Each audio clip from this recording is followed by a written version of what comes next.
CK ടോക്സിന്റെ മറ്റൊരു football ടോക്കിലേക്ക് എല്ലാവർക്കും ഒരിക്കൽ കൂടി സ്വാഗതം. കുറച്ചു ദിവസങ്ങളായി കേരള ബ്ലാസ്റ്റേഴ്സ് എഫ്സിയുടെ പഴയ പരിശീലകനായ ഇവാൻ വുക്കോമാനോവിച്ച് വീണ്ടും തിരിച്ചു വരുന്നു എന്ന തരത്തിലുള്ള റിപ്പോർട്ടുകൾ പുറത്തേക്ക് വന്നുകൊണ്ടിരിക്കുന്നു. അപ്പോൾ ഏതായാലും ഇന്നത്തെ ഈ ഒരു വീഡിയോയിലൂടെ നമ്മൾ പ്രധാനമായും ചർച്ച ചെയ്യാൻ പോകുന്നത് ഇവാൻ വുക്കോമാനോവിച്ചിന്റെ ഏറ്റവും ലേറ്റസ്റ്റ് ആയിട്ടുള്ള അപ്ഡേറ്റും കൂടാതെ തന്നെ മറ്റു ചില കേരള ബ്ലാസ്റ്റേഴ്സ് എഫ്സിയുമായുള്ള ഏറ്റവും പുതിയ അപ്ഡേറ്റുകളുമാണ്. അപ്പോൾ ഏതായാലും വിശദമായ വീഡിയോയിലോട്ട് കടക്കുന്നതിന് മുമ്പായിട്ട് എല്ലാവരും തന്നെ ഈ ചാനൽ സബ്സ്ക്രൈബ് ചെയ്ത് ബെല്ലൈക്കൻ എനേബിൾ ചെയ്ത് നോക്കുവാൻ ശ്രമിക്കുക. ഏതായാലും നമുക്ക് നേരെ വീഡിയോയിലോട്ട് കടക്കാം. ആദ്യത്തെ ഒരു അപ്ഡേറ്റ് എന്നുള്ളത് ബ്ലാസ്റ്റേഴ്സിന്റെ മുൻ പരിശീലകനായിട്ടുള്ള ഇവാൻ വുക്കോമാനോവിച്ചിനെ കുറിച്ച് തന്നെയാണ്. കുറച്ച് ദിവസങ്ങളായി ഇവാൻ വുക്കോമാനോവിച്ച് വീണ്ടും വരുന്നു, ISLയിലേക്ക് വരുന്നു എന്ന തരത്തിലുള്ള റിപ്പോർട്ടുകൾ പുറത്തേക്ക് വന്നുകൊണ്ടിരിക്കുന്നു. അപ്പോൾ എല്ലാം ബ്ലാസ്റ്റേഴ്സ് ആരാധകരെല്ലാവരും വളരെയധികം ആശങ്കയിലുമായിരുന്നു.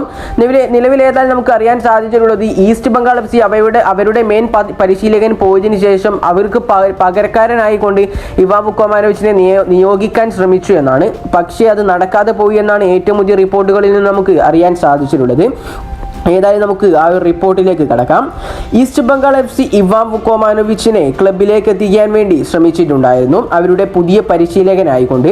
പക്ഷേ ഈസ്റ്റ് ബംഗാൾ FCയുടെ ആദ്യ വാഗ്ദാനം ഇവാൻ വുക്കോമാനോവിച്ച് നിരസിച്ചു കഴിഞ്ഞു എന്നാണ് നമുക്ക് ഏറ്റവും പുതിയ റിപ്പോർട്ടുകളിൽ നിന്നും അറിയാൻ സാധിച്ചിട്ടുള്ളത്. അതുകൊണ്ട് തന്നെ ഇവാൻ വുക്കോമാനോവിച്ച് എന്തായാലും ഇനി ISLയിലേക്ക് തിരിച്ചു വരില്ല എന്ന് നമുക്ക് ഇതോടുകൂടി ഉറപ്പിക്കാം. ഇനി അടുത്തൊരു അപ്ഡേറ്റ് എന്നുള്ളത് ബ്ലാസ്റ്റേഴ്സ് ആരാധകർക്ക് എല്ലാവർക്കും തന്നെ സന്തോഷം നൽകുന്ന ഒരു അപ്ഡേറ്റ് തന്നെയാണ്. നമുക്കറിയാം Indian team of the week പ്രസിദ്ധീകരിച്ചിട്ടുണ്ടായിരുന്നു. അതിൽ കേരള ബ്ലാസ്റ്റേഴ്സ് എഫ്സിയുടെ 2 താരങ്ങൾ ഉൾപ്പെട്ടിട്ടുണ്ട് എന്നുള്ളതാണ് ബ്ലാസ്റ്റേഴ്സ് ആരാധകർക്കുള്ള സന്തോഷ വാർത്ത. ഡിഫൻസിൽ പ്രീതം കോട്ടാലും മിഡ്ഫീൽഡിൽ വിപിൻ മോഹനനുമാണ് അതിൽ അടങ്ങിയിട്ടുള്ളത്. ഏതായാലും എൻ്റെ ഒരു അഭിപ്രായത്തിൽ ഇരു താരങ്ങളും അത് അർഹിക്കുന്നത് തന്നെയാണ്. തീർച്ചയായിട്ടും പ്രീതം കോട്ടാലി തന്നെ. പ്രീതം കോട്ടാലിന്റെ ഈ ഒരു സീസണിലെ പ്രകടനം നമുക്ക് പറഞ്ഞറിയിക്കാൻ കഴിയുകയില്ല. കാരണം ഈ ഒരു സീസൺ തുടങ്ങിയത് മുതൽ കേരള ബ്ലാസ്റ്റേഴ്സ് എഫ്സിയുടെ ഡിഫൻസിലെ ഒരു വൻ മതിലായിട്ടാണ് പ്രീതം കോട്ടാൽ പ്രവർത്തിച്ചുകൊണ്ടിരിക്കുന്നത്. കഴിഞ്ഞ സീസണിലേക്കാളും എത്രയോ ബെറ്റർ ആയിട്ടുണ്ട് ഈ ഒരു സീസണിലേക്ക് താരത്തെ നമ്മൾ എടുത്തു നോക്കുമ്പോൾ. ഇനി വിപിൻ മോഹനനെ നോക്കുകയാണെങ്കിൽ ഈ ഒരു മലയാളി താരം ഈ ഒരു സീസണിൽ അത്ര വലിയ രീതിയിലുള്ള പ്രകടനം ഒന്നും കാഴ്ചവെച്ചിട്ടില്ല എന്നൊന്നും പറയാൻ സാധിക്കുകയില്ല. എന്നാലും ഒരു ആവറേജ് പെർഫോമൻസ് കാഴ്ചവെച്ചിട്ടുണ്ട്.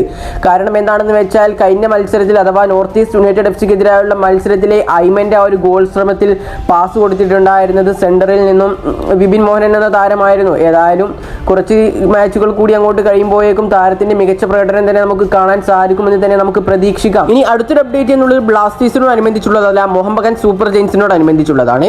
നമുക്കറിയാം കഴിഞ്ഞ മോഹൻബഗാൻ സൂപ്പർ ജയൻസിന്റെ മത്സരത്തിൽ കേരള ബ്ലാസ്റ്റേഴ്സ് എഫ്സിയുടെ മുൻ താരമായിരുന്ന സഹൽ അബ്ദുസമദിന് പരിക്ക് പറ്റിയിട്ടുണ്ടായിരുന്നു. പക്ഷേ നിലവിലെ ഏറ്റവും പുതിയ റിപ്പോർട്ടുകളിൽ നിന്ന് നമുക്ക് അറിയാൻ സാധിച്ചിട്ടുള്ളത് സഹൽ അബ്ദുസമദിന്റെ ഇഞ്ചറി അത്ര സീരിയസ് അല്ല എന്ന് തന്നെയാണ്. അതുകൊണ്ട് തന്നെ അടുത്ത മത്സരത്തിൽ താരം അവൈലബിൾ ആയിരിക്കുമെന്ന് നമുക്ക് ഇതോടുകൂടി ഉറപ്പിക്കാം. ഏതായാലും ഇനി അടുത്തൊരു അപ്ഡേറ്റ് എന്നുള്ളത് കേരള ബ്ലാസ്റ്റേഴ്സ് എഫ്സിയുടെ അടുത്ത മത്സരത്തെ കുറിച്ചാണ്. അതെ, ഈ വരുന്ന ഒക്ടോബർ 3-ാം തീയതിയാണ് കേരള ബ്ലാസ്റ്റേഴ്സ് എഫ്സിയുടെ അടുത്ത മത്സരം വരുന്നത്.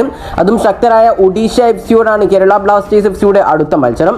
ഏതായാലും ഒഡീഷ എഫ്സിയുടെ ഹോം ഗ്രൗണ്ടിൽ വെച്ചായിരിക്കും ഈ ഒരു മത്സരം നടക്കുക. അതുകൊണ്ട് തന്നെ ബ്ലാസ്റ്റേഴ്സിനോടനുബന്ധിച്ച് ഇതൊരു എവേ മത്സരം തന്നെയാണ്. ഏതായാലും ഈ ഒരു മത്സരത്തിലേക്ക് വരുമ്പോൾ എന്തായാലും കേരള ബ്ലാസ്റ്റേഴ്സ് എഫ്സി ഡാനിഷ് ഫാറൂഖിനെ മാറ്റിക്കൊണ്ട് മറ്റൊരു താരത്തെ അവിടെ അപ്ലൈ ചെയ്യണമെന്നാണ് എൻ്റെ ഒരു അഭിപ്രായം. നിങ്ങളുടെ അഭിപ്രായങ്ങളെല്ലാം നിങ്ങൾ കമന്റായി രേഖപ്പെടുത്തുക. ഏതായാലും ഇതിനോടനുബന്ധിച്ചുള്ള ഒരു പ്രീ മാച്ച് ടോക്ക് നമ്മൾ നാളെ തന്നെ നമ്മുടെ ഈ ചാനൽ അപ്ലോഡ് ചെയ്യുന്നതാണ്. അപ്പോൾ ഈ ഒരു അപ്ഡേറ്റുകളെല്ലാം കുറിച്ചുള്ള നിങ്ങളുടെ അഭിപ്രായങ്ങളും കൂടാതെ തന്നെ ഈ ഒരു ചാനലിലെ വീഡിയോസും നിങ്ങൾക്ക് ഇഷ്ടപ്പെടുന്നുണ്ട് എങ്കിൽ തീർച്ചയായിട്ടും ഈ ചാനൽ ഒന്ന് സബ്സ്ക്രൈബ് ചെയ്ത് സപ്പോർട്ട് ചെയ്യാൻ കൂടി എല്ലാവരും ശ്രമിക്കുക. അപ്പോൾ ഏതായാലും മറ്റൊരു ബ്ലാസ്റ്റേഴ്സ് ISL അപ്ഡേറ്റുമായി വീണ്ടും എത്താം. Good bye.